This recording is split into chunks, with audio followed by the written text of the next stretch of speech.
Kasi ako po, wala pa ako sa mundong ito. Yung aking pamilya may negosyo na po. And the insinuation that I was personally involved and had benefited in some projects, Mr. President, these are old, recycled, and malicious accusations. Noong 2018 pa po ito, nabalik na naman ng 2021 habang papunta po sa eleksyon. Ulitin ko po, for the record, wala po ako sa mundong ito.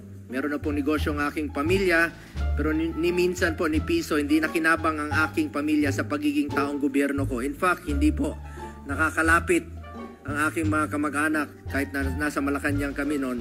Hindi po sila nakakalapit. At isang naging kondisyon ko noon, mayor pa po si former President, former Mayor Duterte, na kung lalapit po ang aking kamag-anak, ay ako po ang magre-resign sa kanya. Wala ang nagdidesisyon niyan yung politiko, yung congressman.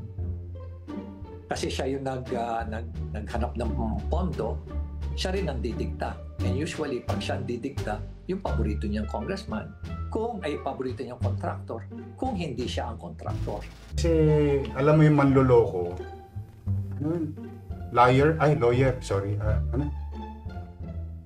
hindi ko tuloy ma-pronounce ang maayos eh. Kasi minsan papansin ko yung lawyer na congressman, nagiging liar na congressman. Ano raw, binubuli, bully? Nahuli lang, nabisto lang kayo.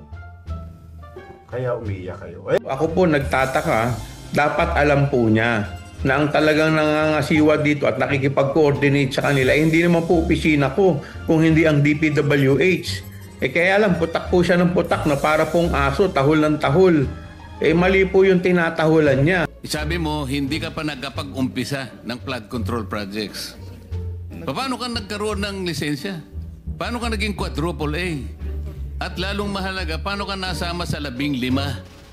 Gumawa ka na ng flood control project. Gumawa na tayo ng flood control project. O ngayon gumawa ka na naman. Ano ba talaga yung totoo? Baka hindi ka makauwi sa araw na ito. Nagsisinungaling ka na naman eh. Hindi po. Nina, sinabi mo, hindi ka pa nakapag-umpisa eh. Meron akong hawak na martilyo rito, sinasabi ko sa'yo. Mr. Chair. Huwag kang tatawa-tawa kasi hindi nakakatawa ito ha.